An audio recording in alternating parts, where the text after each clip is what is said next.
नमस्कार दोस्तों, editorial discussion में आपका बहुत बहुत स्वागत है। डेट आज की 19 अप्रैल 2025 और देख लेते हैं आज के हमारे कौन कौन से आर्टिकल्स हैं जो हम इस वीडियो में डिस्कस करने वाले हैं। देखो, एक तो हम डिस्कस करेंगे पब्लिक सर्विसेज फॉर विकसित भारत। ये बहुत इंपॉर्टेंट आर्टिकल है जहां पर हम एक सिविल सर्वेंट को क्या प्रोटेक्शंस मिलती है, कैसे वो काम कर सकते हैं, क्या सपने देखते हुए सरदार वल्लभ भाई पटेल और डॉक्टर बी.आर. अंबेडकर ने सिविल सर्विसेज को बहुत इंपॉर्टेंट कंसिडर किया था। तो एक तो आर्टिकल ये रहेगा। दूसरा हम बात करने वाले हैं decarbonisation of Indian logistics sector. किस तरीके से हम ट्रांसपोर्ट, हमारा जो स्टोरेज, जिसको ओवरऑल लॉजिस्टिक्स के तौर पे हम देखते हैं, उसको हम कार्बन इंटेंसिव जो सेगमेंट है उसको कैसे रिड्यूस कर सकते हैं, कार्बन एमिशंस को। और तीसरा हम डिस्कस करेंगे पाकिस्तान बांग्लादेश रिलेशन का इंडियन एंगल। ठीक है, तो टोटल हमारे पास 3 आर्टिकल्स है, एक एक करके डिस्कस करेंगे। फर्स्ट, सिविल सर्विस फॉर विकसित Bharat in the vision of Sardar Patel and doctor Ambedkar. ये जीएस पेपर 2 के इस टॉपिक के साथ इसको कनेक्ट कर सकते हो। बात है कि जब हम इंडिपेंडेंट हुए तो सरदार पटेल उन गिने चुने लोगों में से थे जिन्होंने सिविल सर्विसेज को कंटिन्यू करने की बात की। क्योंकि एक सवाल क्या था कि जब ब्रिटिश रूल चल रहा था तो उस टाइम पर सिविल सर्वेंट्स हमेशा से लॉयलिटी दिखाते हुए सामने आते थे ब्रिटिश अंपायर के लिए। तो ऐसे में डर था कि यार ये लोग अंग्रेजी माइंडसेट के साथ कंटिन्यू करेंगे तो क्या हमारे देश का भला कर पाएंगे। बट पटेल जी ने कहा कि जब नवंबर ये 1949 तक जब तक हमारी जर्नी चल रही थी ना, तब पटेल जी ने एक बात कही थी कि पिछले 2 सालों में मैंने एक्सपीरियंस किया है कि जो भी ब्यूरोक्रेट्स या सिविल सर्वेंट्स हैं उन्होंने कहीं पर भी राष्ट्रभक्ति में कोई कमी नहीं छोड़ी है और इंडिपेंडेंस के बाद में देश के भले के लिए ही वो लोग काम कर रहे हैं। तो ये एक अपने आप में बहुत इंपॉर्टेंट हो जाता है कि हम इन सिविल सर्विसेज को कंटिन्यू करें। ठीक है, हमारा जो देश जब इंडिपेंडेंट हुआ था उस टाइम पर क्या हालात थे किसी से छुपे नहीं है। तो उस टाइम पर पटेल साहब का ये कहना था कि हमें रोबस्ट और रेजिलियंट एडमिनिस्ट्रेटिव सिस्टम चाहिए जो एग्जिस्टिंग सर्कमस्टांसेस को समझे और साथ ही साथ जिनके पास में एक्सपीरियंस अच्छा खासा हो। ठीक है, तो इसके लिए एक स्ट्रॉन्ग सिविल सर्विस का होना जरूरी है जो कि लॉ एंड ऑर्डर को मेंटेन कर सके, स्टेबल गवर्नमेंट दे सके। क्योंकि आपको ध्यान होना चाहिए कि सिविल सर्वेंट्स को हम परमानेंट एग्जीक्यूटिव भी बोल दिया करते हैं, क्योंकि पॉलिटिशियन तो आते जाते रहते हैं। परमानेंट कौन है? वो सिविल सर्वेंट्स। तो ऐसे में स्टेबिलिटी चाहिए हमें सरकार में, तो सिविल सर्विसेज बेस्ट ऑप्शन। साथ ही साथ कितने ही चेंजेस आते रहे, उस टाइम पर तो पार्टीशन का भी बहुत बड़ा एक सिनेरियो क्रिएट हुआ था। तो उस टाइम पर हमें ऐसा कुछ फ्रेमवर्क चाहिए था जो कि स्टेबिलिटी दे सके पूरे देश की पॉलिटी को। तो ऐसे में सिविल सर्विसेज बहुत इंपॉर्टेंट एक ऑप्शन। यहां पर पटेल का ये कहना था कि जब हम मेरिट ड्रिवन और पावरफुल सिविल सर्विसेज को कंटिन्यू करेंगे तो ऑटोमेटिकली हमारे देश में जो टैलेंट होगा वो आगे आएगा। और वो टैलेंट जब देश के लोगों के भले के लिए काम करेगा, जिसमें आप गवर्नमेंट की स्टेबिलिटी, इंडिविजुअल की खुद की इंटेग्रिटी, जो भी पॉलिसी फॉर्मुलेट करना है उसको इफेक्टिवली तैयार करना और इफेक्टिवली उसका इंप्लीमेंटेशन। और इसके अलावा जो इंक्लूसिविटी हमें चाहिए, जिसमें हमारे समाज में जो एकदम दबा कुचला जो तबका है, down trodden section of society, उसको हम अपलिफ्ट कर सकें। तो ये जो आइडिया था ये सरदार पटेल ने बिल्कुल क्लियरली रखा। कॉन्स्टिट्यूंट असेंबली में अक्टूबर 1949 में ये बात कही थी कि कहीं पर भी इनकी राष्ट्रभक्ति में मुझे डाउट नहीं लगता। अदरवाइज जिस यूनियन को बोला हमने बहुत मुश्किलों से इकट्ठा किया था, 550 से ज्यादा रियासतों को इकट्ठा करते हुए, वो कब का ही कोलैप्स कर जाता, पर वो कंटिन्यू कर रहा है ना। तो ये स्टील फ्रेम बहुत अच्छा है और हमारे देश के लिए बहुत ज्यादा जरूरी है। पटेल जी का ये ओपिनियन बिल्कुल क्लियर था। बोले इनकी लॉयलिटी देखिए आप, 1947 में इंडिपेंडेंट हो गए थे, 49 की ये बात वो यहां पर बता रहे हैं कि 2 साल में देख लिया कि इनका कोई सब्स्टिट्यूट आपकी नजर में आया? तो जवाब था नहीं। सिमिलर मैनर में डॉक्टर बी.आर. अंबेडकर का भी ये कहना था कि सिविल सर्वेंट्स को इंडिपेंडेंट होना चाहिए। क्योंकि जब हम एक डेमोक्रेटिक कंट्री में करते हैं काम, तो सीधी बात है वहां पर हमें इक्वालिटी, इक्विटी, इन पैरामीटर्स को तो ध्यान रखना पड़ेगा। बट प्रॉब्लम क्या है कि हमारे समाज में गैप्स इतने हैं कि जो लोअर सेक्शन से आते हैं, जो बैकवर्ड सेक्शन से आते हैं, वो लोग अपनी बात कैसे उठाएंगे। तो उनकी बात को डिफेंड करने के लिए हमें इंडिपेंडेंट इम्पार्शियल सिविल सर्विसेज चाहिए ही। तब जाकर के देश को हम एफिशिएंटली रन करा पाएंगे। और ये नतीजा भी आज आप देख सकते हो, क्योंकि हमारे देश में आपको पता ना कि समाज किस तरीके से अलग अलग स्ट्रेटाज में डिवाइडेड है। पॉलिटिकल लैंडस्केप में देखें तो आज भी बहुत सारी पॉलिटिकल पार्टीज हैं जो कि मोर और लेस कुछ लोगों के इर्द गिर्द ही घूमती हैं, वहां पर इंटरनल डेमोक्रेसी भी नहीं रहती।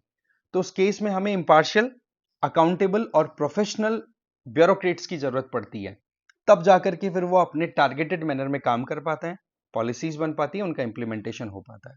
ब्रिटिशर्स के टाइम पर बहुत ज्यादा प्रॉब्लम जो थी ब्यूरोक्रेसी में वो थी कि एक तो अकाउंटेबिलिटी नहीं थी। क्यों? क्योंकि उनको जवाब देना पड़ता था क्राउन को। इनको जो ब्यूरोक्रेट्स काम करते थे उनका जवाबदारी कोई लोगों के लिए थोड़े ना थी, ना यहां पर हमारी कोई लॉफुल अथॉरिटी थी हमारे खुद के कानूनों के आधार पर बनाई हुई जिनको वो जवाब दे सके। जवाब देते थे वो ब्रिटिश पार्लियामेंट को, तो कोई सेंस ही नहीं है वो चीजें। और दूसरा, करप्शन बहुत ज्यादा हो गया था ब्रिटिशर्स के टाइम पे यहाँ पर। तो ये दोनों चीजें ही वाकई में सिविल सर्विसेज जो चल रही थी ब्रिटिश एम्पायर के टाइम की, उसके लिए अनअट्रैक्टिव उनको अनअट्रैक्टिव बना देती थी देश के लिए।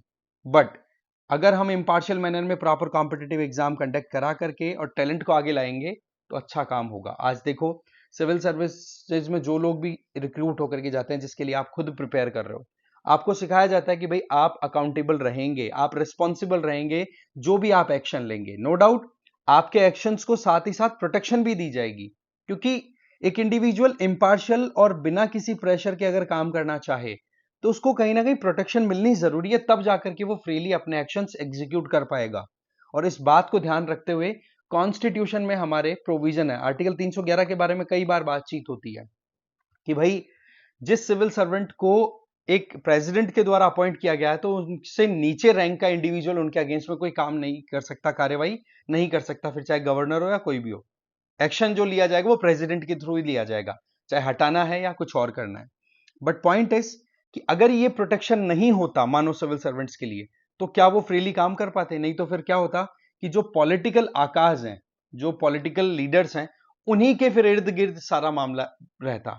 तो वो जो डोमिनेंस थी सोसाइटी में अपर लेवल की, अपर कास्ट की, वो फिर अगर कंटिन्यू करती तो ऐसे में फिर लोअर जो सेक्शन हमारी सोसाइटी का, उनको अपलिफ्ट होने का मौका नहीं मिलता।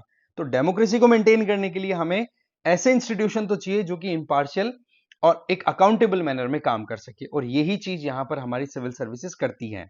जॉब सिक्योरिटी और जब प्रोटेक्शन मिल जाती है सिविल सर्वेंट्स को, तो फिर वो काम करते हैं बिना किसी डर के। बस अपना जो टारगेट है वो ये है, कॉन्स्टिट्यूशनल वैल्यूज को अपहेल्ड करते हुए हमें काम करना है।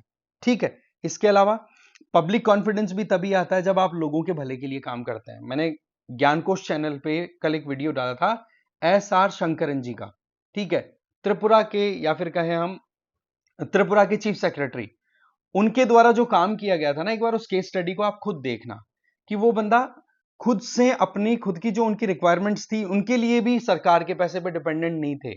कोशिश ये थी कि मैं लोगों का भला करूं। इवन शादी भी नहीं की थी उन्होंने, और रिटायरमेंट के बाद जो पैसा आता था उनका, वो दलितों की या फिर जो गरीब बच्चे थे उनको पढ़ाई लिखाई में, उसमें वो पैसा लगाते थे। इस तरीके के सिविल सर्वेंट्स की रिक्वायरमेंट थी हमें, और आज भी है। सरदार पटेल और अंबेडकर जी का जो विजन है वो सीधा क्लियरली स्टेटमेंट देता है कि भाई इंडियन कॉन्स्टिट्यूशन के हिसाब से हमें काम करना है, तो ब्यूरोक्रेसी इंपॉर्टेंट है। और वहीं पर कॉन्स्टिट्यूशन में आप देखो आर्टिकल 310 में प्रोविजन दिया है कि प्रेसिडेंट जो है उनके द्वारा अपॉइंट किया जाता है सिविल सर्वेंट्स को, और वो तब तक काम करेंगे जब तक प्रेसिडेंट की प्लेजर उनको एक तरीके से फेवर मिला हुआ है। बट अगेन मैं बता दूं, ये बात बड़ी सिंपल सी है, बट आप एग्जाम क्रैक करके जब अपनी ड्यूटी पे चले जाते हैं, तब आपको कोई भी ऐसे कहते हैं ना कि आपके डिसएडवांटेज के लिए एक्शन नहीं लेगा आपके खिलाफ में, कोई भी काम करने के चलते। मानो कि एक पॉलिटिशियन एक गलत तरीके से अपना माफिया चला रहा है, बट आप वहां पर ब्यूरोक्रेट के तौर पे पहुंच गए और फिर वहां पर उस पूरे माफिया की कमर तोड़ने में लगे हो ना, तो आपको पूरी प्रोटेक्शन है कॉन्स्टिट्यूशन की तरफ से, अगर आप बिना किसी करप्शन के काम कर रहे हो, बिना किसी बायसनेस के काम कर रहे हो। इसी तरीके से आर्टिकल 311 ये कहता है कि भाई प्रेसिडेंट साहब के द्वारा अपॉइंट किया जा रहा है ना, तो उनसे कम वाला इंडिविजुअल उनके खिलाफ में कोई एक्शन नहीं ले सकता जो भी सिविल सर्वेंट अपॉइंट हुए हैं। ठीक है, दूसरी चीज, कहीं पर भी कोई एक्शन अगर सिविल सर्वेंट्स के खिलाफ में होता है तो पहले डिपार्टमेंटल इंक्वायरी होगी, और उसमें भी जो सिविल सर्वेंट क्वेश्चन में है उनको पूरा मौका दिया जाएगा कि वो अपने आप को डिफेंड करने के लिए अपने शब्द, अपनी बातें रख सकें। इसके अलावा अकाउंटेबिलिटी बहुत जरूरी है। साथ ही साथ आप बिना किसी करप्शन के, बिना किसी फेवर और फियर के काम करेंगे तो आपको कोई रोकने वाला नहीं है। हाँ, ज्यादा से ज्यादा क्या हो सकता है, ट्रांसफर्स, इससे ज्यादा और कुछ नहीं हो सकता। इसके अलावा आर्टिकल 312 ये पार्लियामेंट को एम्पावर करता है कि आप देश के लिए ऑल इंडिया सर्विसेज कोई क्रिएट करने की जरूरत पड़े तो आप बिना किसी प्रॉब्लम के क्रिएट कर दो। होता क्या है कि जब हम सेंटर और स्टेट के बीच में एक लिंक की बात करें तो ऑल इंडिया सर्विसेज में आपके आईएएस, आईएफएस और आईपीएस, ये तीन, आईएफएस का मतलब हो गया फॉरेस्ट सर्विसेज, ये तीन जो है वो ऑल इंडिया सर्विसेज के तौर पे देखी जाती है, जो कि सेंट्रल गवर्नमेंट और स्टेट गवर्नमेंट दोनों के बीच में एक लिंक है या फिर दोनों के अंडर में काम करते हुए दिखाई पड़ते हैं। तो इसके पीछे ये क्यों किया गया था? इसके पीछे लॉजिक था कि एक तो यूनिफॉर्मिटी, पूरे देश के अंदर जो चैलेंजेस हैं उनको हम समझें, उनको कोई टैकल करने के लिए एक बंदे पे डिपेंड नहीं होना पड़े, हमें विद द टाइम चीजें इवॉल्व होंगी ना, तो वो चीजें फिर बढ़िया एक्सपीरियंस एक जगह की दूसरी जगह पे भी अप्लाई करने की पॉसिबिलिटी बन जाती है। साथ ही साथ प्रोफेशनल इंडिविजुअल्स होंगे तो काम से काम रखेंगे, इधर उधर की बातें ना ध्यान देते हुए अपना काम करेंगे, मतलब सिटीजन्स की जो एस्पिरेशन है वो पूरी करेंगे और समय के साथ में जो भी डिमांडिंग कंडीशन बनेगी अपने आप को अपडेट करते चले जाएंगे, काम करते चले जाएंगे। ठीक है, हमारा कॉन्स्टिट्यूशन खुद रिजिड नहीं है तो कॉन्स्टिट्यूशन के हिसाब से काम करने वाली मशीनरी कैसे रिजिड हो सकती है? इसका मतलब ये कि डॉक्टर अंबेडकर जी ने अपनी तरफ से साफ साफ ये कहा कि कॉन्स्टिट्यूशन जब लॉयर्स डॉक्यूमेंट नहीं है कि भाई यहां पर कोई चेंज ही नहीं हो सकता, ये समय के साथ में परिस्थिति के हिसाब से चेंज हो सकता है, तो इसका मतलब ये है कि विद द टाइम ब्यूरोक्रेसी को भी खुद को टाइम के साथ अपडेट होते हुए काम करने की जरूरत है। तो आज की जो सिचुएशन हम जिसकी बात कर रहे हैं वो है विकसित भारत को टारगेट करते हुए, तो आईएएस, आईपीएस या आईएफएस जो भी है उनको आज की परिस्थितियों को ध्यान रखते हुए खुद को अपडेट करने की जरूरत है, जो कि समय के साथ में ट्रेनिंग के थ्रू उनमें इनकलकेट करा दी जाती है। ठीक है, आज सेंट्रल लेवल पे जो सिविल सर्विसेज हैं, जो टैक्स या रेलवेज में काम कर रहे हैं, उनको अलग अलग बैकग्राउंड से इंडिविजुअल आते हैं, एग्जाम क्रैक करते हैं। किसको नहीं पता आज के टाइम पे यूपीएससी और स्टेट पीएससीज हैं जिनका प्रोविजन हमारे कॉन्स्टिट्यूशन में आर्टिकल 315 से आर्टिकल 323 के बीच में दिया हुआ है। तो 315 से 23 के बीच में जो ये प्रोविजन है वहां पर आप क्या करते हैं, देश के लिए अच्छा सर्व करने के लिए आप पहले कंपीट करते हैं, फिर प्रीलिम्स मेंस इंटरव्यू क्लियर करके अल्टीमेटली आप सिलेक्शन लेते हैं। ठीक है, तो उससे क्या होता है कि आप बढ़िया क्वालिटी के इंडिविजुअल्स को ही मौका देते हैं जिससे कंट्री को रन कराने में प्रॉब्लम नहीं आती, और फिर वो ट्रांसपेरेंटली फेयर मैनर में काम करते हैं, ना किसी को फेवर करते हैं ना किसी का डर। और सारा मामला है वो किस पे है कि आप कितने ज्यादा एक तरीके से मेरिटोक्रेटिक अप्रोच लेकर के चल रहे हैं, कितनी पढ़ाई लिखाई में कितना आप समझदार हैं, कितना आप स्टैंडर्ड्स पे अप टू द मार्क हैं। ठीक है, फिर भी कुछ चैलेंजेस हैं, जैसे कि होता क्या है कि कुछ लोग अपने खुद के प्राइवेट इंटरेस्ट को ध्यान रखते हुए काम करते हैं। बहुत से करप्शन के जो केसेस बनते हैं वो इसीलिए कि भाई मैं जिन प्राइवेट सेक्टर के लोगों को लाइसेंस इश्यू कर रहा हूं वो यार करोड़ों अरबों का बिजनेस कर रहे हैं, इतना पैसा कमा रहे हैं, तो मैं क्यों नहीं कमा सकता, मेरे हाथ में तो डिसीजन मेकिंग है। तो वहां पर फिर मामला बिगड़ जाता है। ठीक है, साथ ही साथ आप जो टारगेट लेकर के सिलेक्शन लेकर के जाते हो, जब वो चीजें डाइवर्ट होने लग जाती है तो भी फिर आप अपने जो होता है ना कि टारगेट, अपनी इंटेग्रिटी है उसको कॉम्प्रोमाइज कर देते हैं विद द टाइम। ठीक है, अभी के टाइम पे जो चैलेंजेस हैं उनको टैकल करने के लिए हमारी ब्यूरोक्रेसी को तैयार रहने की जरूरत है, और आज की जो ग्राउंड रियलिटीज हैं, आज की जो समस्याएं हैं उनके बारे में ध्यान रखते हुए सिविल सर्वेंट्स को काम करने की जरूरत है। इसीलिए देखो करंट अफेयर हमेशा से इंपॉर्टेंट होता है। इवन आप एग्जाम क्लियर कर दो उसके बाद में भी आपको न्यूज़पेपर डेली बेसिस पे पढ़ते रहना चाहिए। ठीक है, डॉक्टर अंबेडकर ने एक चीज बात बड़ी गजब की कही थी कि हमारे सामने एक बहुत बड़ा चैलेंज क्या आता है कि एक तरफ इकोनॉमिक्स वाले इंटरेस्ट है, दूसरी तरफ एथिक्स है, तो दोनों साथ साथ में चलते हैं तब तो देखो बहुत बढ़िया प्रोग्रेस होती है सोसाइटी में, इंक्लूसिवनेस आती है, पार्शियलिटी रिड्यूस होती है, गैप्स हैं वो खत्म होते हैं। पर अगर दोनों के बीच में कोई कॉन्फ्लिक्ट आ गया ना तो मान के चलिए इकोनॉमिक्स हमेशा सुपीरियर रहेगी। आप खुद देखो कि जब पैसे का मामला आता है और दूसरी तरफ नैतिकता का या मोरालिटी का मामला आता है, उस टाइम पर आप ज्यादातर किसको जीतते हुए देखोगे? पैसे को। यार ताकत तो पैसे की है, बहुत सुना होगा आपने। तो ये एक फैक्ट उन्होंने हाईलाइट की थी। तो ऐसे में अगर कोई इंडिविजुअल करप्शन करता है तो वो बहुत सारे एस्पेक्ट को ध्यान रखते हुए करता है और उसमें पर्सनल इंटरेस्ट तो सबसे ऊपर रख लेता है, और उसी पर्सनल इंटरेस्ट को साइड रखते हुए, क्योंकि आपको गवर्नमेंट की तरफ से कॉन्स्टिट्यूशनल प्रोविजंस के बेसिस पर ऑलरेडी बहुत सारा सपोर्ट मिल रहा है, प्रोटेक्शन मिल रही है, पर्क्स मिल रहे हैं, उसको लेकर के अगर आप संतुष्ट हैं तो आप जो काम करेंगे अब वहां पर कहीं पर भी बायसनेस या फिर कोई पॉलिटिकल प्रेशर में आके नहीं करेंगे, आप लोगों के लिए काम करेंगे। तो ये हमारे लिए बड़ी इंपॉर्टेंट चीज हो जाती है। सरदार पटेल का तो सीधा सा विजन था, सिविल सर्वेंट्स जो हैं वो नेशन को सर्व करने के लिए काम कर रहे हो। नेशन का मतलब सिंपल लोग होते हैं, राइट। लोगों की फीलिंग्स होती है, लोगों की डिमांड्स, लोगों की नीड्स हो गई, डिमांड तो क्या बोलेंगे, नीड्स हैं, जो एक particular geographical area that is Bharat में रहते हैं, है ना। इसके अलावा सिटीजन्स की नीड्स को प्रायोरिटाइज करने की जरूरत है। नेशनलिज्म पे हमेशा दिमाग लगाने की जरूरत है, क्योंकि जब तक राष्ट्र है तब तक आप अपनी सर्विसेज को प्रॉपरली कर पाएंगे, अदरवाइज फिर वो सिग्निफिकेंट जो पॉइंट है कि हम क्यों सिविल सर्वेंट है, कहां के हैं, वो फिर इरोड हो जाता है, ठीक है।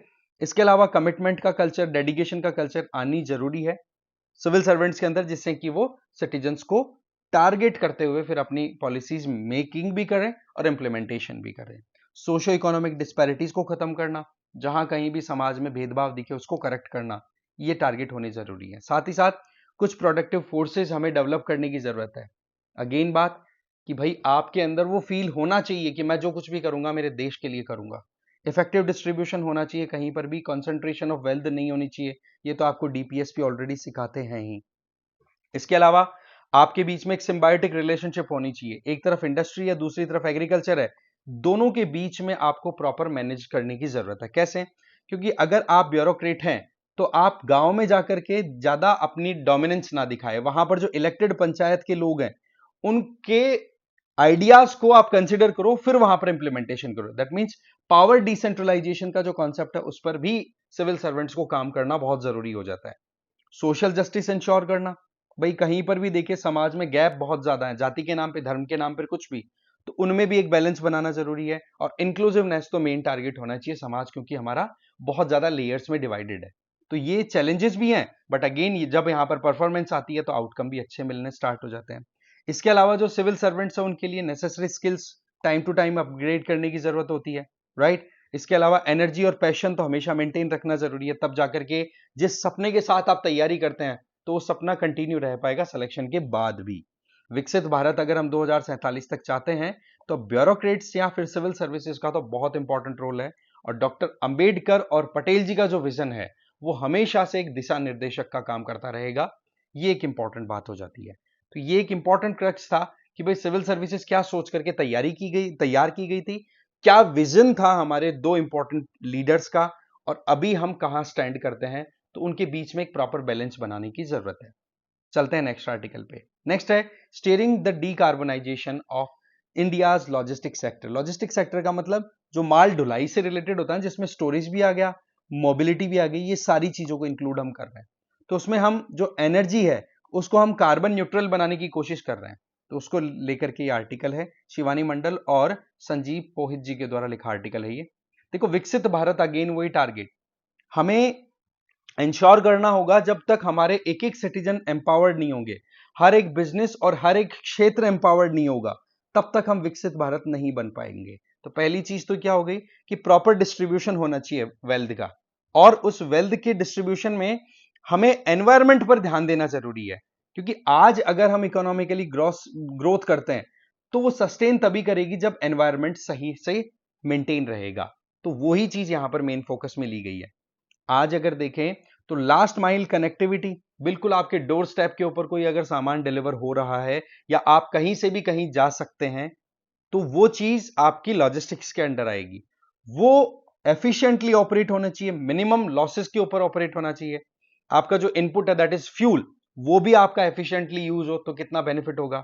साथ ही साथ हमें लॉजिस्टिक नेटवर्क को भी इंप्रूव करने की जरूरत है, क्योंकि अगर हम स्टोरेज की और मोबिलिटी फैसिलिटी को प्रॉपर मेंटेन नहीं करेंगे तो चीजें फिर बाद में कॉस्टली हो जाएंगी, आप इजीली और कहते हैं ना रैपिडली सर्विसेज प्रोवाइड नहीं कर पाओगे, तो वो फिर बाद में प्रॉब्लम क्रिएट हो जाती है।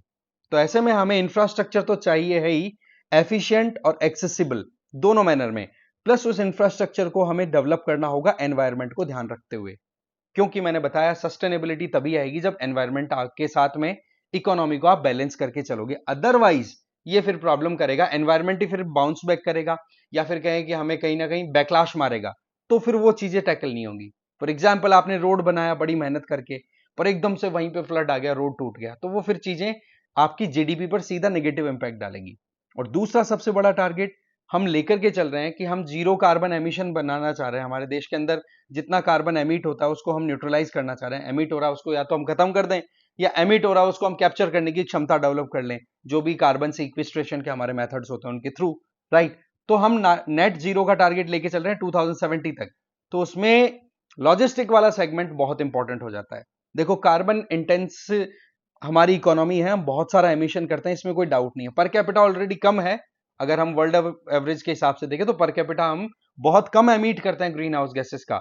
But fact of the matter is अभी भी अगर इनइक्वालिटी को एक तरफ साइड में करें, फिर देखा जाए तो इंडस्ट्रीज बहुत सारा हमारा एमिशन करती हैं, राइट। तो यहां पर हमें ग्रीन हाउस गैस एमिशंस को कंट्रोल करना जरूरी है। आज हम total green house gas emission की अगर बात करें तो उसमें आप खुद देख लो कि हमारा जो ये जो ट्रांसपोर्टेशन वाला सेक्टर है ना, मोबिलिटी वाला, वो 13.5% कंट्रीब्यूट करता है अकेला। इसके अलावा रोड ट्रांसपोर्ट है, वो ओवरऑल जितना ट्रांसपोर्ट की वजह से एमिशन होता है उसमें 88% तक कंट्रीब्यूट करता है। पैसेंजर ट्रेवल्स की वजह से 90% एमिशंस हो रहे हैं, और फ्रीट गुड्स के मूवमेंट की वजह से 70%। और इनमें सबसे बड़ा कंट्रीब्यूटिंग फैक्टर रोल प्ले कर रहे हैं आपके रोड वाले, रोड के थ्रू ट्रांसपोर्टेशन। तो ऐसे में हमें ऑल्टरनेट निकालने होंगे, और जिस फ्यूल पे आज हम डिपेंड करते हैं डीजल पेट्रोल पे, तो उसको हम हटा करके इलेक्ट्रिसिटी पे आए, रिन्यूएबल एनर्जी की तरफ मूव करें, रेलवेज को प्रमोट करें। ये कुछ हमारे टारगेट होने जरूरी है। आप देख लो रोड वाले ट्रांसपोर्टेशन में ट्रक्स 38% कार्बन डाइऑक्साइड एमिशन के लिए रिस्पॉन्सिबल है, इंटरनेशनल एनर्जी एजेंसी की रिपोर्ट के मुताबिक। तो ऐसे में हमें ये चीजें समझनी होगी अगर हम मोबिलिटी को मूव करना चाहते हैं। फिर आती है एविएशन सेक्टर की बात करें, 4% के लगभग हमारे एमिशंस जो होते हैं वो एविएशन सेक्टर, हमारे जो एयरक्राफ्ट है उनके थ्रू। इसके अलावा इनलैंड शिपिंग, आपकी जो रिवर के थ्रू आपने वाटरवेज डेवलप कर रखे हैं वो, और दूसरा आपका कोस्टल लाइन का जो पूरा होता है मूवमेंट, वहां की बात करें तो वहां से भी अच्छा खासा हमारा एमिशन हो रहा है। और हम टारगेट लेकर के चल रहे हैं कि 2030 तक रैपिड एक्सपेंशन करने वाले हैं कार्गो और पैसेंजर मूवमेंट में, किसमें, कोस्टल रीजन में और इनलैंड शिपिंग में। इसका मतलब क्या हुआ, पानी के थ्रू जो ट्रांसपोर्टेशन हो रहा है उसको हम और ज्यादा एक्सपेंड करेंगे। बताया जा रहा है कोस्टल शिपिंग में तो कार्गो जो मूवमेंट होगा, गुड्स का जो मूवमेंट होगा, वो 1.2 टाइम्स बढ़ने वाला आने वाले 5 साल में। तो यहां पर भी हमें ध्यान देना होगा। आप कॉम्प्रिहेंसिव एक इमेज को समझिए कि जहां जहां पर भी मोबिलिटी का एस्पेक्ट है वो। इसके अलावा फ्यूल जो है उसको हमें यहां पर जरूरत है कि एक तरीके से रिप्लेसमेंट की तरफ जाएं, और उसमें इलेक्ट्रिसिटी या फिर कहीं हाइड्रोजन, ये कई एस्पेक्ट आते हैं। फिर लॉजिस्टिक का एक और इंपॉर्टेंट पार्ट है, that is warehouse sector. आज अगर देखिए तो हमारे पास में जो वेयर हाउसेज, जैसे स्टोरेज कैपेसिटी हमने डेवलप कर रखी है, वहां पर भी हम एनर्जी कंजम्पशन बहुत ज्यादा होता हुआ दिखाई पड़ रहा है। तो क्यों ना हम जहां पर भी वेयर हाउसेज हैं वहां पर विंड एनर्जी, सोलर एनर्जी, इनके ऊपर रिलाय करते हुए ऊपर ही पैनल तैयार कर दें, जिससे कि इलेक्ट्रिसिटी लोकल की लोकल प्रोड्यूस होकर के यूज हो सके। ये कई प्रेसिंग इश्यूज हैं, इंपॉर्टेंट इश्यूज हैं, इन पर ध्यान देना जरूरी है, तब जाकर के हम सूटेबली प्रोग्रेस कर पाएंगे और सस्टेनेबिलिटी इंश्योर कर पाएंगे। अब यहां पर हम फ्यूचरिस्टिक अप्रोच कैसे डेवलप कर सकते हैं, इसके लिए हमें जो ऑलरेडी अच्छा काम कर चुके हैं देश उनको देखना होगा।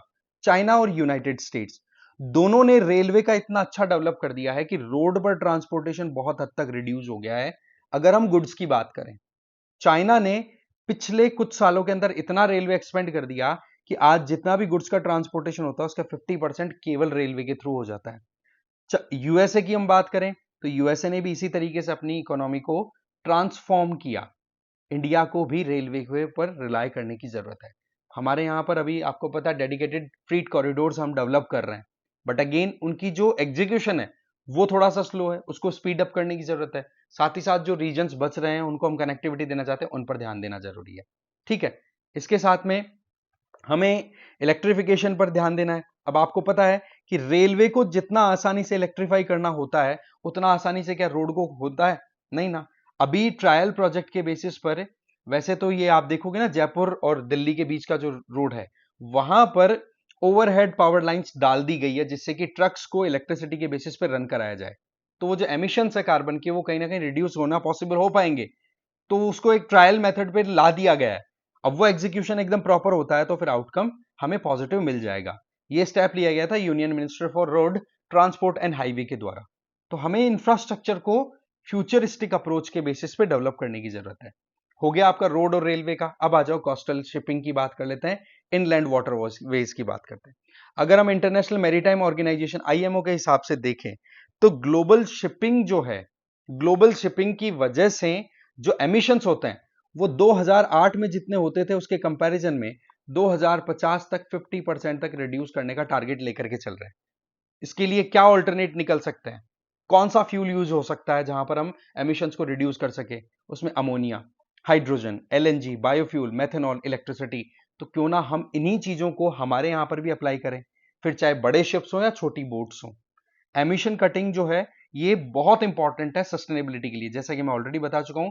इकोनॉमी और एनवायरमेंट में बैलेंस बनाना जरूरी है। फिर आओ एयर ट्रांसपोर्ट। देखो एयर ट्रांसपोर्ट में हमारे पास में एविएशन टर्बाइन फ्यूल हम यूज करते हैं। बहुत ही ज्यादा रिफाइन करने के बाद में वो फ्यूल प्रोड्यूस होता है और वो कॉस्टली भी बहुत ज्यादा होता है। तो उस क्वालिटी का कोई हमारे पास में रिप्लेसमेंट हो ये थोड़ा मुश्किल है। बट यस, हम जो अभी फ्यूल कंजम्पशन कर रहे हैं उसमें कम से कम एफिशिएंसी तो ला ही सकते हैं कि मिनिमम इनपुट पे हम मैक्सिमम आउटपुट करें। इसके अलावा एथेनॉल मिक्सिंग और वो कॉन्सेप्ट ऑलरेडी हमारा रन कर ही रहे हैं। फिर आ जाओ वेयर हाउस पे। वेयर हाउसेस पे मैंने बताया आपको कि रिन्यूएबल एनर्जी के बेसिस पर हम हमारी रिक्वायरमेंट्स को पूरा कर सकते हैं, जो भी हमारी स्टोरेज कैपेसिटी है उसकी डिमांड को फुलफिल करने में। तो इंडिया के लॉजिस्टिक्स सेक्टर को डीकार्बोनाइज कराना हमारी बहुत ज्यादा जरूरत है, क्योंकि हमने खुद ने भी कमिट कर रखा है 2070 का। और ओवरऑल अगर हम हमारी फ्यूचर जनरेशन को कुछ देना चाहते हैं तो डेफिनेटली एनवायरमेंटल प्रोटेक्शन पे हमें ध्यान देना होगा। ठीक है, तो ट्रांसफॉर्मेशन की बहुत ज्यादा जरूरत है। फिर चाहे रेलवे फ्रीट कॉरिडोर डेवलप करो, या रोड ट्रांसपोर्टेशन को हम इलेक्ट्रीफाइंग करें, या क्लीन मैरीटाइम फ्यूल की तरफ मूव करें। साथ ही साथ एनर्जी एफिशिएंट सिस्टम डेवलप किया जाए, जिससे कि ऑटोमेटिकली एनवायरमेंटल इंपैक्ट रिड्यूस हो जाएगा। ये सही समय है, सही पॉलिसीज और सही तरीके से इन्वेस्टमेंट हो जाएगा तो फायदा हमेशा करंट जनरेशन भी लेती दिखेगी, तो आने वाली जनरेशन के लिए भी होगा। तो ग्रीनर फ्यूचर के लिए लॉजिस्टिक सेगमेंट को एक्सपेंड करने में हमें थोड़ा सा लॉन्ग टर्म सोच के आगे चलने की जरूरत है। तो ये हो गया हमारा एक और आर्टिकल। अब हम बात करते हैं पाकिस्तान बांग्लादेश के रिलेशन बीच में अब लगातार बढ़े हैं जब से शेख हसीना को हटाया गया है और मोहम्मद यूनुस वहां पे बैठे हैं। तो ये हमारे लिए बड़ी कंसर्निंग चीज है, तो हमें थोड़ा वॉचफुल रहना पड़ेगा। इंडियन एक्सप्रेस का ये आर्टिकल है, जीएस पेपर 2 के साथ में इस पर्टिकुलर टॉपिक के साथ इसको कनेक्ट कर सकते हैं। तो शेख हसीना की सरकार पिछले अगस्त में चली गई थी, और अभी रिसेंटली अगर देखें तो पाकिस्तान की जो फॉरेन सेक्रेटरी है अमना बलोच, ये बांग्लादेश की विजिट पे भी है। और अभी आने वाले समय में पाकिस्तान के फॉरेन मिनिस्टर भी बांग्लादेश की विजिट पे आने वाले हैं इसी अप्रैल मंथ के एंड में। तो जिस पाकिस्तान की वजह से परेशान होकर के बंगालीज ने 1971 में बांग्लादेश बनवाया था, जिसमें इंडिया ने भी कंट्रीब्यूट किया था नो डाउट, वो चाहे अभी माने या ना माने, ठीक है। बट वो जो चीजें हैं वो अब बहुत हद तक चेंज होती हुई दिखाई पड़ रही हैं, क्योंकि शेख हसीना के टाइम पर हमारे रिलेशनशिप अलग ही लेवल के थे। चाहे फिर वो ट्रेड पॉइंट ऑफ व्यू से देखो, कनेक्टिविटी लिंक्ड इंफ्रास्ट्रक्चर की बात करो, people to people initiative, culture, हर तरीके से हम एंगेज करते थे। बट अभी रिसेंट टाइम में जिस तरीके से मोहम्मद यूनुस ने जो बांग्लादेश की तरफ से इंडिया को जो नॉर्थ ईस्टर्न कनेक्टिविटी के लिए फैसिलिटीज दे रखी थी, उसको गलत तरीके से एक्सप्लॉइट करते हुए हमने देखा। जहां पर चाइना में जाकर के बोला कि भाई north eastern states of India जो है लैंडलॉक रीजन है और उसके लिए हम गार्डियन ऑफ ओशन है। तो ऐसी परिस्थितियों में वो हमारे लिए सीधा हमारे इंटरेस्ट के ऊपर जो आघात किया मोहम्मद यूनुस ने, और जिस तरीके से बांग्लादेश में एंटी इंडिया सेंटिमेंट डेवलप हो रहे हैं, तो फिर हमने भी देखो एक्शन लेने स्टार्ट किए, जिसके चलते हमने ट्रांसशिपमेंट फैसिलिटी जो हमने दे रखी थी, जहां पर बांग्लादेशी गुड्स इंडियन पोर्ट्स के थ्रू लैंड रूट से नेपाल, भूटान, म्यांमार में जाया करते थे, उनको हमने कर दिया मना कि भाई अब नहीं जाएगा। और दूसरी तरफ बांग्लादेश ने भी कई सेलेक्टेड प्रोडक्ट्स के ऊपर बैन लगा दिया कि भाई इनके ऊपर हम बैन लगाते हैं, ये इंडिया से अब बांग्लादेश में एंटर नहीं लेंगे। तो एक तरीके का एक ट्रेड वॉर का कंडीशन अभी डेवलप हो चुका है इंडिया और बांग्लादेश के बीच में। अगर हम शेख हसीना जी की बात करें तो 2009 के लगभग उनका टेन्योर स्टार्ट हुआ था, तो 15 साल के अंदर 12 बिलियन डॉलर, 12 बिलियन डॉलर्स तक हमारा ट्रेड स्टार्ट हो गया था, ठीक है। और आप देखोगे कि इंडिया बांग्लादेश के लिए जो ट्रेड पार्टनर्स हैं उनमें second largest important trade partner है। हम जो एक्सपोर्ट करते हैं उसकी अगर देखें तो बांग्लादेश में नंबर 2 पर आते हैं हम। तो ये बांग्लादेश के लिए बड़ी सिग्निफिकेंट चीज थी। साथ ही साथ बहुत से इनिशिएटिव, जैसे इंफ्रास्ट्रक्चर कनेक्टिविटी को लेकर के इंटीग्रेटेड चेक पोस्ट डेवलप करनी बॉर्डर एरियाज में, जिससे कि कोई भी तरीके की इलीगल इन्फिल्ट्रेशन हो तो उसको रोका जाए। बांग्लादेश ने हमारी सिक्योरिटी को भी ध्यान रखते हुए एंटी इंडिया सेंटिमेंट रखने वाले जो टेररिस्ट ऑर्गेनाइजेशंस थे उनके खिलाफ में शेख हसीना की सरकार ने बहुत से काम किए थे। ट्रांजिट राइट दे रखे थे कि भाई हम कलकत्ता से बांग्लादेश के थ्रू होते हुए और अगरतला तक जा सके। ये कई कॉन्सेप्ट पे हमारे काम चल रहे थे, बट एकदम से वहां पर ये जो रेवोल्यूशन हुआ रिसेंट टाइम में, जिस तरीके की वहां पर स्टूडेंट रेवोल्यूशन सो कॉल्ड, उसने पूरा मामला बिगाड़ दिया। हमने भी एक्ट ईस्ट पॉलिसी या हमारी जो नेबरहुड फर्स्ट पॉलिसी है, उसमें हमेशा से बांग्लादेश को प्रायोरिटी पे रखा है। देखो बांग्लादेश क्या है आज, अगर हम अभी की बात भी करें तो साउथ एशिया में इंडिया के लिए बांग्लादेश सबसे बड़ा ट्रेडिंग पार्टनर है, तो उस पॉइंट ऑफ व्यू से हमारे इंटरेस्ट भी इन्वॉल्व है। बट समय के साथ में अभी क्या हो रहा है कि पाकिस्तान की और चाइना की जो एंट्री हो रही है, वो देखो हमारे लिए कंसर्निंग हो जाती है, क्योंकि पाकिस्तान वैसे ही एंटी इंडिया है और चाइना है वो हर तरीके से श्याम दान दंड भेद अपने खुद की जो डोमिनेंस है वो क्रिएट करने में कोई कमी नहीं छोड़ रहा। तो चैलेंज किसके लिए, सीधी बात है, इंडिया के लिए। तो आज पाकिस्तान और बांग्लादेश की जो रिलेशनशिप है, चाइना की एंट्री है, ये हमारे लिए बहुत बड़ी सिक्योरिटी वाइज बड़ा चैलेंज क्रिएट कर रही है। तो हमें विजिलेंट रहना जरूरी है, हमें बहुत ज्यादा अलर्ट रहने की जरूरत है, क्योंकि एक तरफ तो पाकिस्तान के साथ हमारे रिश्ते वैसे ठीक नहीं रहते। चाइना की बात करें तो चाइना पे विश्वास नहीं किया जा सकता, बाकी वो आता है फिर बैकफुट पे जाता है। तीसरी तरफ म्यांमार की बात करें तो वहां पर इंस्टेबिलिटी ऑलरेडी चल रही है, तो जिसके चलते इन्फिल्ट्रेशन का बड़ा स्कोप बना रहता है। और अब बांग्लादेश एक बचा था कहीं थोड़ा सेटल्ड, वो भी डिस्टर्ब हो गया।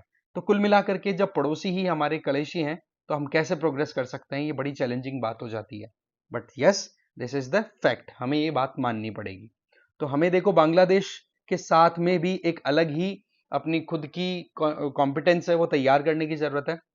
वैसे इसमें थैंक्स टू यूएसए, क्योंकि अभी रिसेंटली जिस तरीके से टैरिफ हाइक किया है यूएस ने, उसमें बांग्लादेश पे तो 37% टैरिफ इंपोज किया है और इंडिया पे 26%। तो इफेक्टिवली अगर देखें तो बांग्लादेश पे 10% ज्यादा टैरिफ लगा दिया ना, उसका फायदा इंडिया को होगा, क्योंकि इंडियन प्रोडक्ट जो रेडीमेड गारमेंट्स वाले हैं वो इजीली अब यूएसए में बांग्लादेश के प्रोडक्ट के कंपैरिजन में सस्ते मिलेंगे। तो ऑटोमेटिकली इंडिया को एक एडवांटेज मिल गया, कॉस्ट, सीधी बात है। वहीं दूसरी तरफ इंडिया और बांग्लादेश की बायलैटरल रिलेशनशिप की बात करें तो उसमें टेंशन सही, जहां पर हमने ट्रांसशिपमेंट वाला जो मैकेनिज्म है वो विड्रॉ कर ही लिया। अब बांग्लादेश के लिए चैलेंज शुरू होते हैं। अब कैसे? सबसे पहली चीज तो ये कि बांग्लादेश ने अपने सबसे बड़ी जो बॉर्डर शेयर करता है 4000 किलोमीटर से लंबी, उस ज्योग्राफिकली इंटरेक्टिव कंट्री के साथ में अपनी दुश्मनी तैयार कर ली है, इंडिया के साथ। दूसरा, बांग्लादेश 2026 में लीस्ट डेवलप्ड कंट्री के स्टेटस से बाहर निकाल दिया जाएगा। इसका मतलब अब बांग्लादेश तैयार हो जाए कि अब उस पर टैरिफ्स और ज्यादा लगेंगे। अभी तक तो क्या था, एक फेवर मिलता था बांग्लादेश को कि चलो ठीक है, बहुत प्रॉब्लम से निकला हुआ देश है, फेवर कर दिया डेवलप्ड कंट्रीज ने। पर एलडीसी से जैसे ही बाहर निकलेगा ना, तो अब टैरिफ ज्यादा लगेंगे, तो बांग्लादेश को अपने प्रोडक्ट बेचने में प्रॉब्लम आएगी। तो जो हायर कॉस्ट आएगी वो बांग्लादेश की जो कॉम्पिटिटिवनेस थी उसको रिड्यूस करेगी, जिसकी वजह से बांग्लादेश की इकोनॉमी कोलैप्स हो सकती है, वो समय बताएगा। अब पाकिस्तान बांग्लादेश ट्रेड की बात करें तो क्या इसमें कुछ प्रोग्रेस दिखा है? अभी तक तो कुछ दिखा नहीं है। इवन अभी एक अपडेट मैं बता दूं आपको लेटेस्ट, बांग्लादेश ने एक तो ये कह दिया कि 1971 में जो पाकिस्तान ने किया था उसके लिए अपॉलॉजी करे, और दूसरा ये कि 4.4 बिलियन डॉलर के लगभग बांग्लादेश की सहायता करे, क्योंकि दोनों के दोनों फैक्ट है कि कंगाल है भाई, कैसे सपोर्ट करेंगे एक दूसरे को, बस केवल रिलीजन के आधार पर भले ही कुछ खेल सकते हैं, अदरवाइज ज्यादा कुछ दिखता नहीं है। साथ ही साथ बांग्लादेश को और इंडिया को एक चीज समझनी है कि जिस तरीके से पूरी दुनिया में बर्बादी का आलम चला हुआ है, वेस्ट एशिया वैसे डिस्टर्ब्ड है, यूक्रेन वाला वॉर खत्म होने की बात नहीं कर रहा, ट्रंप ने वैसे बोल दिया कि हम सपोर्ट अब नहीं करेंगे, बट सच्चाई तो यही है ना कि लड़ाई कंटिन्यू है। तो इस ग्लोबल इकोनॉमिक टर्मोइल में दोनों कंट्रीज को बायलेटरल एंगेजमेंट नहीं छोड़ने चाहिए। और ये सीन जो बन रहा है, इसमें देखो अभी कुछ भी हो सकता है बांग्लादेश में। शेख हसीना ने भी स्टेटमेंट देने स्टार्ट कर दिए हैं, वो भी अपना एक बाउंस बैक करने के दिमाग में चल रही हैं। एक हमारे यहां पर देखा जाए तो बांग्लादेश और इंडियन बॉर्डर पे बॉर्डर हार्ट्स भी हम ऑपरेट करते हैं। इससे क्या होता है कि लोगों से कनेक्टिविटी होती है, ठीक है, इससे ट्रेड भी बढ़ता है। तो जो रीजनल इकोनॉमिक प्रोस्पेरिटी है वो आने से कोई नहीं रोक सकता, बट अगेन इस तरीके की डिस्टर्बेंस प्रॉब्लम क्रिएट कर देती है। ओवरऑल बात है कि चाइना और पाकिस्तान की जो बांग्लादेश में एंट्री हो रही है, इसको हम बिल्कुल भी इग्नोर नहीं कर सकते। साउथ एशिया में हम एक लीड रोल प्ले करने वाले कंट्री रहे हैं, तो हमें इन बातों पर ध्यान रखना होगा। बाकी दूसरे कंट्रीज को अपना अपना काम करने दो, हमें कॉशियस रहने की जरूरत है। तो ये एक अपने आप में इंपॉर्टेंट जिस्ट था कि एक्चुअल में पाकिस्तान और बांग्लादेश के बीच क्या खिचड़ी पक रही है और हमें कितना अलर्ट होने की जरूरत है। और दोनों के बीच में इंडिया और बांग्लादेश के क्या रिलेशंस रहे हैं और अभी किस स्टेज तक हम पहुंच चुके हैं। तो इस वीडियो में इतना ही था। Thank you very much.